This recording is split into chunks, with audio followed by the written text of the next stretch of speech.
Nah, sekarang kita lihat contoh aplikasi dari sistem pneumatik dalam suatu alat instrumentasi. Di sini kenapa dipakainya sistem pneumatik? Kalau kalian ingat, sistem pneumatik itu dipakai pada proses industri yang dia tidak membutuhkan tenaga yang besar. Kalau tadi sistem hidrolik kita lihat contohnya itu memang butuh tenaga yang besar ya, bulldozer.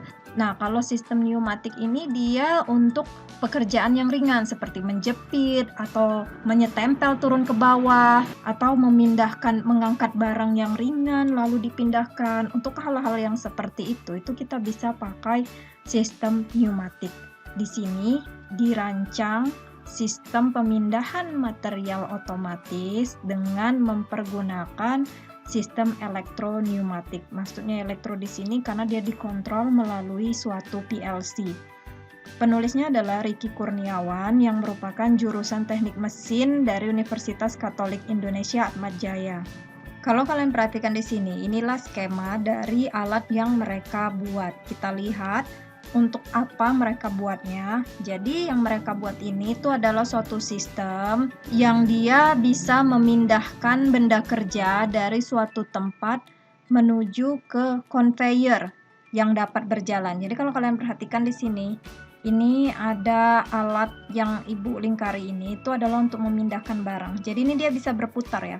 Ini bisa berputar sehingga si barang yang sudah diangkat tadi itu pindah ke conveyor yang hijau ini. Untuk apa dia dipindahkan ke sini? Jadi itu dia nanti akan dicap. Kalau misalkan dia bendanya logam, dia itu akan dicap. Sedangkan kalau dia bukan logam, dia akan langsung keluar melalui jalur yang ibu beri tanda panah ini. Sehingga tidak ada proses pengecapan. Kalau dia memang bendanya logam, dia dicap di bagian yang ini. Inilah yang dibuat oleh penulisnya ataupun penelitinya Ricky Kurniawan, dan controller yang digunakannya karena cukup banyak input dan output yang bakal dipergunakan di sini. Kalau kalian perhatikan banyak ya, itu dia mempergunakan PLC sesuai dengan kebutuhannya, banyak input dan banyak output. Yang lalu kita pelajari itu suatu sistem kontrol itu memiliki komponen-komponen di dalamnya. Nah, jadi dalam hal ini, untuk dapat mendeteksi variabel yang bakal dikontrol, itu mereka mempergunakan sensor. Selanjutnya yang dibilang tadi, karena kita butuh input dan output yang banyak, maka controller yang dipergunakan adalah PLC. Elemen koreksinya ataupun yang mengerjakan tugas apa dari si mesin ini itu adalah katup plus aktuator pneumatik. Karena dia tadi pakai untuk penggerakannya ini semua kan ringan ya, itu adalah pneumatik. Lalu outputnya itu apa? Outputnya itu adalah proses pemindahan barang dan pengecapan barang serta pemilahan barang. Kalau dia non-logam, dia tidak akan dicap. Kalau dia logam, dia akan dicap. Itulah proses yang terjadi dari alat ini. Sekarang kita perhatikan satu persatu terlebih dahulu bagian-bagian dari alat yang dibuat si peneliti. Yang pertama ini bagian yang bisa berputar ini ya, dia bisa pindah, dia bisa berputar. Seperti yang kalian ketahui, yang lalu ibu bilang pada sistem pneumatik itu aktuatornya itu bisa melakukan gerakan yang berputar, tapi tidak seperti mempergunakan motor listrik yang berputarnya itu kencang. Pada sistem pneumatik, karena dia udara, maka gerakan perputarnya itu hanya yang terbatas saja. Contohnya ini kalau berputar hanya sampai ke conveyor, itu tidak membutuhkan tenaga yang besar. Sehingga dalam hal ini masih bisa digunakan sistem pneumatik. Jadi, yang dipergunakannya itu adalah sistem pneumatik kerja ganda dengan diameter 32 mm dengan panjang langkah 150 mm, lalu ada silinder rodless dengan diameter 20 mm dan panjang langkah 250 mm. Nah, ini dia aktuator rotari yang bisa berputar tadi, tapi sudut putarannya hanya 90 derajat, disesuaikan dengan kebutuhannya.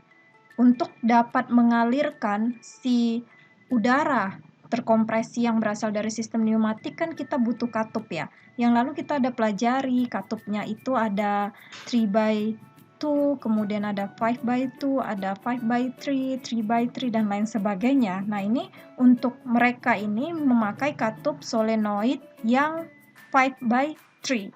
Jadi kalau yang by itu tadi kan berarti ada 2 state ya. State sebelum diaktifasi, ini sesudah diaktifasi. Nah, kalau yang tree berarti ada 3 state. Sebelum, sesudah, dan di sini ada state penyeimbang. Katup solenoid 3/2 ini yang juga sudah kita pelajari sebelumnya. Succession cup ini untuk dapat menarik dengan dibantu ada vacuum generator karena dia ingin mengangkat barang, dan 2 buah katup solenoid 5/2, 5 buah red switch, sensor, dan 5 buah limit switch. Jadi sensor yang dipergunakan itu ada sensor bulu dan juga ada limit switch atau ini seperti saklar. Nah, kalau kalian perhatikan di sini, ini kan pneumatik ada yang digunakan kerja ganda. Maka kerja ganda tadi itu dipakai katup yaitu solenoid 5/2. Solenoid di sini maksudnya adalah si spool itu bisa bergerak dengan adanya gaya elektromagnetik. Kalau solenoid dia pakai elektromagnetik. Kebetulan ini kan kontrolernya itu dari si PLC. PLC itu dia hanya mengeluarkan output itu berupa tegangan, seperti itu. Nah, tegangan itulah mengapa dipergunakannya yang solenoid. Kalau kalian lihat di sini, semoga agak terlihat ya. Kira-kira skemanya itu dia seperti ini. Inilah dia yang lalu kita pelajari gambar dari katup-katupnya. Untuk apa diperlukannya sensor ini tadi? Sensor ini untuk mendeteksi ya, mendeteksi posisi dari bendanya itu di mana sehingga bisa diangkat. Kalau posisi bendanya sudah sesuai, ini dia turun. Lalu dengan dibantunya cup ini tadi, dengan adanya si vakum juga, itu dia terangkat. Dia terangkat, tertarik ya. Jadi karena bendanya bukan hanya logam, nggak bisa dipakai magnet. Karena itu dia seperti tarik dengan mempergunakan vakum, itu kan narik ya. Nah, itu dia terangkat. Nah, terangkat dan akhirnya kalau sudah terangkat, ada limit switch di bagian ini. Oke, sudah ada benda, maka ini akan berputar dan meletakkan si benda tersebut ke dalam conveyornya. Selanjutnya kita lihat di sini, ketika sudah sampai di conveyor, nah itu conveyor akan bergerak maju dan berhenti di lokasi di mana dilakukan proses pemilahan benda logam dan non-logam dengan mempergunakan sensor induktif. Jadi kalau kalian perhatikan bagian yang ini setelah bendanya sampai, ini kan berjalan ya. Tapi kalau sudah sampai di sini, itu dia akan berhenti. Nah, disinilah nanti itu tadi ada limit switch-nya untuk menyatakan dia sudah sampai pada tempatnya. Dan di sini dia tuh disensor dengan mempergunakan sensor induktif. Sensor induktif ini dia itu khusus untuk mendeteksi benda logam karena dia menggunakan arus induksi oleh medan magnet. Jadi kalau dia bendanya logam, yang bisa terdeteksi oleh si medan magnet ini akan berubah sehingga menghasilkan perubahan arus listrik sebagai sinyal bahwa di situ ada benda logam.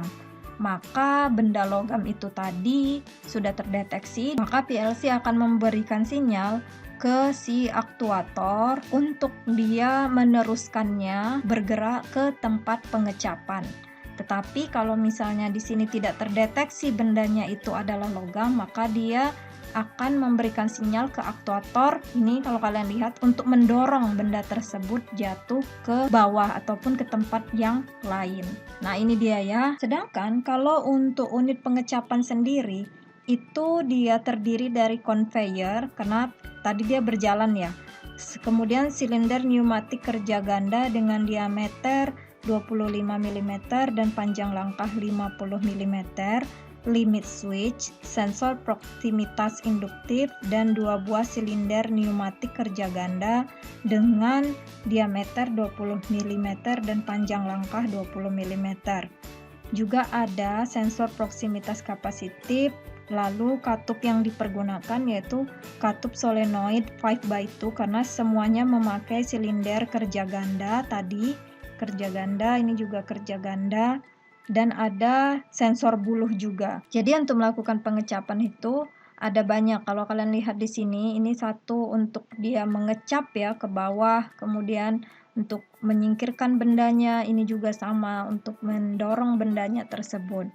Kalau sensor tadi dipergunakan induktif itu hanya bisa mendeteksi benda logam, maka kalau yang kapasitif, karena dia melihat perubahan kapasitansi berdasarkan perubahan bahan di elektrik, maka dia bisa mendeteksi benda logam maupun benda non-logam.